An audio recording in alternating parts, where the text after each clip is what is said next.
हर घर की कहानियाँ टीवी।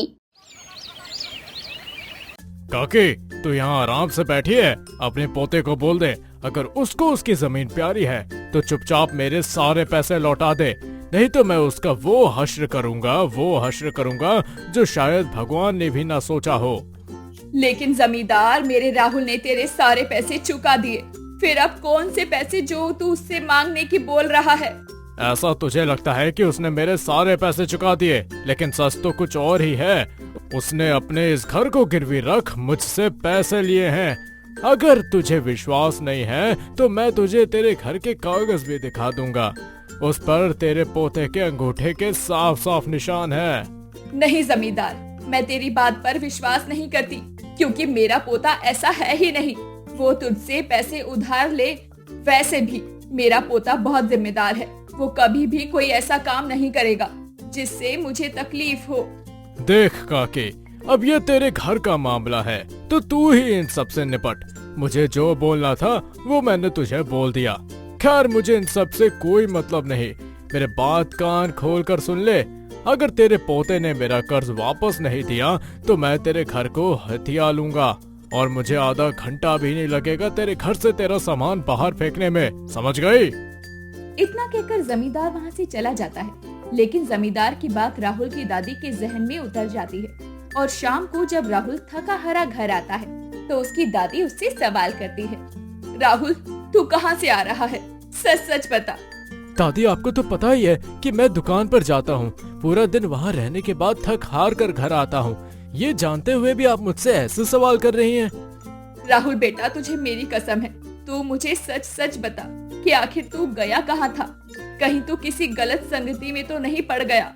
दादी, आपको क्या हो गया है? आप मुझसे इस तरह के सवाल क्यों कर रही हैं? आपको किसी ने कुछ कहा है? अगर कहा है तो मुझे बताइए, मैं उसका जवाब आपको दूंगा। राहुल की बात सुनकर उसकी दादी उसको सारी बात बता देती है, जिसके बाद राहुल अपनी आंखों में आंसू लिए अपनी दादी से कहता है, दादी, हाँ, ये सच है कि मैंने जमींदार से कर्ज लिया था, लेकिन मैंने उसके सारे पैसे लौटा दिए। फिर वो कौन से पैसे की बात कर रहा है?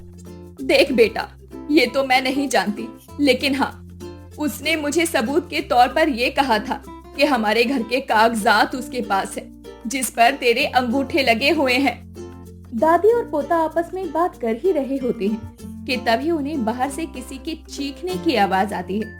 उस आवाज को सुनकर राहुल और उसकी दादी दोनों ही अपने घर के बाहर जाते हैं, जहाँ वो देखते हैं कि उसके पड़ोस में कुछ लोग भीड़ लगाए खड़े हैं, और वहाँ से किसी के जोर जोर के रोने की आवाजें आ रही थी।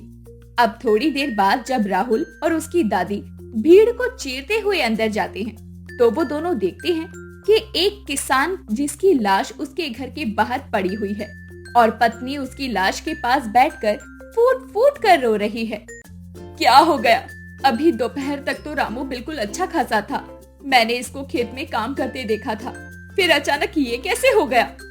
अब क्या जाने दादी, जमींदार आया था शाम को, कह रहा था कि तेरा कर्ज है, अगर तूने कर्ज नहीं चुकाया तो वो घर हथिया लेगा, इसलिए चिंता में आकर उसने खुदकुशी कर ली।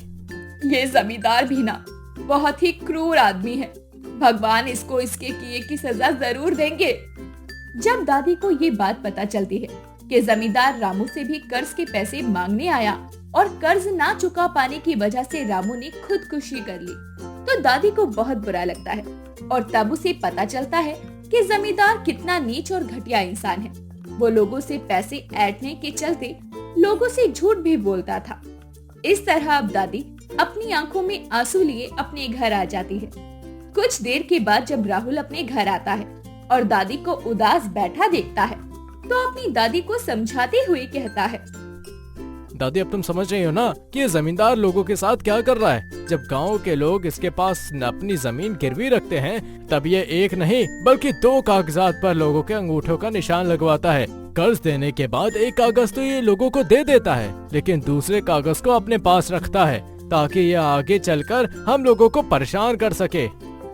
कोई बात नहीं बेटा, कहते हैं ना कि बुराई ज्यादा दिन तक नहीं टिक सकती। ठीक उसी तरह जमींदार की ये क्रूरता भी कभी न कभी खत्म होगी। इस तरह दोनों दादी पोते आपस में बात करने के बाद घर में खाना खाते हैं और सो जाते हैं। समय यूं ही गुजरता है और गुजरते समय के साथ अब नवरात्र का दिन आ जाता है। कपड़े की दुकान पर राहुल बैठकर लोगों को कपड़े दिखा रहा था। तभी दुकान पर एक लड़की आती है जो कि दिखने में बिल्कुल सीधी साधी और सिंपल सी थी। राहुल अब उसको कपड़े दिखाता है। वैसे मैंने आपको इससे पहले गांव में कभी देखा नहीं। क्या आप इस गांव में नहीं हैं? जी हाँ, मैं रानी पूरे 20 साल बाद आई हूँ इस गांव में। क्या पूरे 20 साल बाद? आपकी बातें तो सुनकर लगता है जैसा आपका इस गांव से कोई पुराना रिश्ता है। हाँ, वो जमींदार। क्या जमींदार? उसने तुम्हारे साथ भी बुरा किया है? क्या उसने तुम्हारे भी कागजात लिए हैं, वो भी जबरदस्ती? कागजात? वो भी जबरदस्ती? वैसे उन्होंने मुझसे कोई जमीन तो नहीं ली, पर तुम ऐसा क्यों कह रहे हो? तुम्हें पता भी है वो जमींदार बहुत ही घटिया इंसान है। वो किसी की दुख तकलीफ नहीं समझता। और तो और उसके चक्कर में इस गांव में ना जाने कितने लोगों ने या तो खुदकुशी कर ली या अपना घर छोड़कर चले गए। मैं कुछ समझी नहीं। देखिए मेम साहब, वो जमींदार बहुत ही गंदा इंसान है। वो पहले तो लोगों को कर्ज देता है और उसके बाद लोगों का कभी कर्ज खत्म ही नहीं होता। राहुल अब रानी को सारी बात बता देता है, जिसे जानकर रानी काफी हैरान हो जाती है। और अगर ऐसी बात है तो आप चिंता मत करिए, क्योंकि अब मैं आ गई हूँ और मेरे होते हुए बाबा कभी किसी गरीब के साथ ऐसा बर्ताव नहीं करेंगे जैसा वो अब तक करते आए हैं। रानी के मुंह से बाबा शब्द सुनकर राहुल हैरान हो जाता है। बाबा? हाँ बाबा, वो मेरे पिताजी हैं। उन्होंने मुझे बचपन में ही शहर भेज दिया था ताकि मैं अपनी पढ़ाई पूरी कर सकूं, वो भी अच्छे से। लेकिन मैंने ये सपने में भी नहीं सोचा था कि बाबा इस तरह के निकलेंगे। लेकिन राहुल, तुम चिंता मत करो। इस दशहरे न सिर्फ रावण का बल्कि बाबा की बुराई का भी अंत होगा। लेकिन राहुल, मुझे इसमें तुम्हारी मदद चाहिए। तुम मेरी मदद करोगे ना? हाँ हाँ, क्यों नहीं, मैं आपकी पूरी मदद करूँगा। इस तरह रानी गांव के लोगों की जमीन उन्हें वापस दिलवाने और अपने बाबा को सबक सिखाने की ठान लेती है। समय गुजरता है। ऐसे ही एक दिन रानी राहुल के पास जाती है और उससे कहती है, राहुल, 2 दिन के बाद दशहरा है और मुझे पता चल चुका है कि बाबा ने बही खाता कहाँ रखा है। उन्होंने गांव के लोगों की जमीन के कागजात कहाँ रखी हैं। अगर ऐसी बात है रानी, तो बहुत अच्छी बात है। अब तुम जल्दी से उन कागजात को गांव में बांट दो ताकि लोग जल्दी से अपनी जमीन को कर से बाहर ला सके।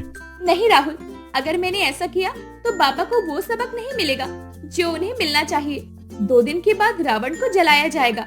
रावण की बुराइयों का अंत होगा और उसी दिन हम बाबा को इस बात का यकीन दिलवाएंगे कि रावण के अंदर उनके बही खाते रखे हुए हैं। रानी की बात सुनकर राहुल उसकी बात से सहमत हो जाता है। वो लोग ठीक वैसा ही करते हैं जैसा उन्होंने प्लान किया था। 2 दिन के बाद अब रानी जमींदार को अपने साथ वहाँ ले जाती है जहाँ रावण जलने वाला था। रानी और जमींदार वहाँ खड़े होकर रामलीला का आनंद ले रहे थे, पर तभी रानी रामलीला के बीच में जाती है और उनसे माइक लिए अपने बाबा से कहती है, दोस्तों, आज इस रावण के साथ इस दुनिया में हो रही बुराई पर अच्छाई की जीत होगी। लेकिन आज सिर्फ बुराई का अंत नहीं, बल्कि मेरे बाबा के बुरे कर्मों का भी अंत होने जा रहा है। हाँ बाबा, मुझे आपके काले चिट्ठे का पता चल चुका है, लेकिन कोई बात नहीं। आज इस रावण के अंदर आपकी सारी बही खाते रखे हैं। आज रावण के साथ साथ आपकी बुराई भी जलकर राख हो जाएगी। बेटी, ये तो क्या कर रही है? तूने अपने बाबा का धंधा चौपट कर दिया। अरे सारे बही खाते इस रावण के अंदर रखने की क्या जरूरत थी? माफ करना बाबा, पर मेरा ये करना बहुत जरूरी था। इस तरह रानी अब रावण में आग लगा देती है और जैसे ही जमींदार रावण के पास जाता है वैसे ही रावण फट जाता है और उसके फटने पर जमींदार को भी एक धक्का लगता है। वो दूर जाकर गिरता है और उसके सर पर चोट लगने की वजह से वो वहीं पर बेहोश होकर गिर जाता है। अब गांव के सभी लोग उसको हॉस्पिटल ले जाते हैं। थोड़ी देर बाद जब डॉक्टर बाहर आते हैं तो वो रानी से कहते हैं, रानी बेटा, जमींदार के सिर के पिछले हिस्से में चोट लगी है।